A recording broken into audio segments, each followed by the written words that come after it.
भगवान आदित्य की सप्तावरण पूजन विधि।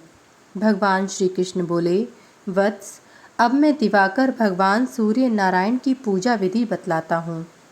एक वेदी पर अष्टदल कमल युक्त मंडप बनाकर उसमें काल चक्र की कल्पना करनी चाहिए। उसे 12 अरों से युक्त होना चाहिए।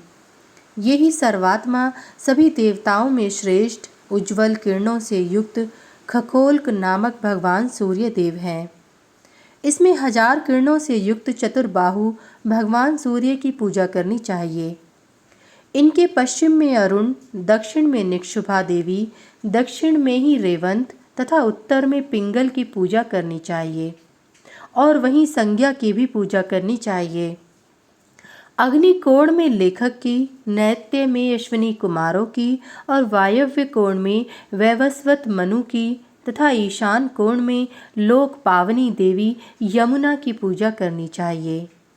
द्वितीय आवरण में पूर्व में आकाश की, दक्षिण में देवी की, पश्चिम में गरुण की और उत्तर में नागराज ऐरावत की पूजा शुभ होती है। अग्नि कोण में हेली, नैत्य कोण में प्रहेली, वायव्य में उर्वशी और ईशान कोण में विंता देवी की पूजा करनी चाहिए। तृतीय वरण में पूर्व में शुक्र, पश्चिम में शनि, उत्तर में बृहस्पति, ईशान में बुध और मंडल के अग्निकोण में चंद्रमा की पूजा करनी चाहिए। नैत्य कोण में राहु तथा वायव्य कोण में केतु की पूजा करनी चाहिए। चौथे आवरण में लेखक, शांडली पुत्र, यम, विरूपाक्ष, वरुण, वायुपुत्र, ईशान तथा कुबेर आदि की उनकी दिशाओं में पूजा करनी चाहिए।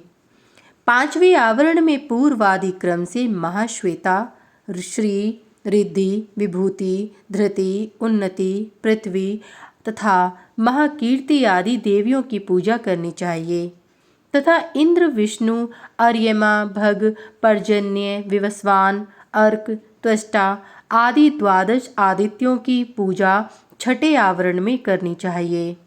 सिर, नेत्र, अस्त्र शस्त्र से युक्त रथ सहित सूर्य की 7वें आवरण में पूजा करनी चाहिए।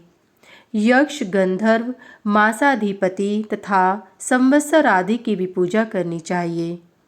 इसके बाद भगवान भास्कर का पुष्प गंध आदि से विधि पूर्वक पूजन कर ओम खगोल्काय नमः इस मूल मंत्र से अपने अंगों का स्पर्श अर्थात हृदयादि न्यास करते हुए पूजन करना चाहिए।